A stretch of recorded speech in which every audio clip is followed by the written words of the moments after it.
Marx never talked about any party-based politics.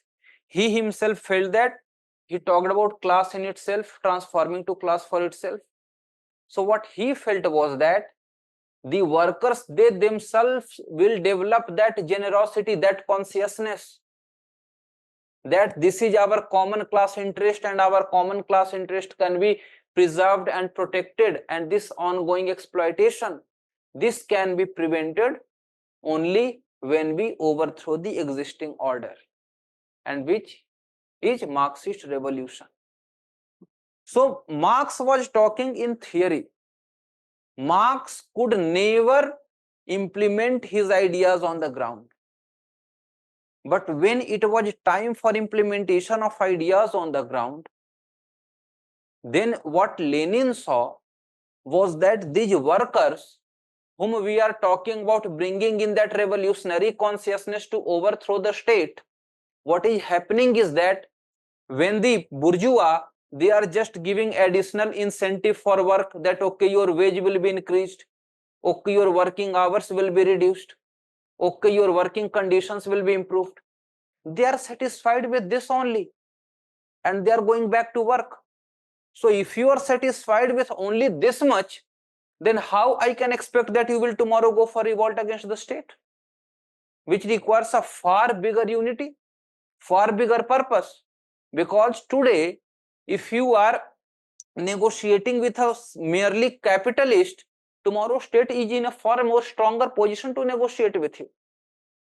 So in such a scenario, how can revolution be brought? So that is why Lenin said that these workers, they can only develop trade union consciousness, to work as trade unions to negotiate with the bourgeois. They cannot develop that revolutionary consciousness that Marx was talking about. So that is why he said that rather than depending on these workers, he talked about the idea of communist party. That all the thousands of workers, they may not have that revolutionary consciousness, but at least a group of 10 to 20 to 50 intellectuals, they will have that revolutionary consciousness. So when they will have that revolutionary consciousness, they will manufacture ideas, they will manufacture worldviews to inspire others. So that is how he said that this Communist Party will be a vanguard for the revolution. This will guide others. This will show the path to others. So led by Communist Party will inspire the workers to revolt. Communist party, और उसके बाद ग्रामसी ने जाकर के बात की है organic intellectuals की, कि कम्युनिस्ट पार्टी है ऑर्गेनिक इंटेलेक्चुअल्स. सो इस तरीके से इसने बात किया है, कम्युनिस्ट पार्टी का कंसेप्ट दिया लेनिन ने. ठीक है. So this is what idea of communist party. I hope you understood कि इसका हिस्टोरिकल बैकग्राउंड क्या था. मार्क्स से अलग होकर के लेनिन ने कम्युनिस्ट पार्टी की बात की क्यों? Because it is but natural, there must be some factors. Because Marx he never talked about a party. He was saying that only workers can develop that consciousness. They will have that.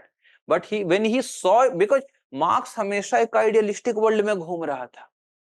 उसने कभी भी अपने ideas को जमीन पर implement करके देखा नहीं. लेनिन के सामने चैलेंज था कि इंप्लीमेंट कैसे करें. इंप्लीमेंट करते समय उसने देखा कि यार ये तो रेडी, ये कल को इनको मैं रिवोल्ट के लिए कैसे तैयार करूंगा. तो इसने कहा ये सारे तो तैयार नहीं होंगे, कुछ लोग तो तैयार होंगे. तो उन्हीं कुछ लोगों को मिला करके बनेगी कम्युनिस्ट पार्टी, जो कि इनको गाइड करेगी कि तुम्हें क्या करना है. And through that revolution will be brought. और उसी तरीके से 1917 का बोल्शेविक रेवोल्यूशन आया. और इसी को देखते हुए ग्रामसी ने अपने आइडिया को रिफॉर्म किया थोड़ा सा. बिकॉज ग्रामसी के सामने भी सवाल था कि ये ऑर्गेनिक इंटेलेक्चुअल कौन होगा, कहां से आएगा. तो उसने देखा कि कम्युनिस्ट पार्टी तो है, and if people are in party, it means that they have some sense, some understanding. Because उसने वही चीज इटली में भी देखी कि these people, they are fragmented. All the socialist parties members among them, they are fragmented.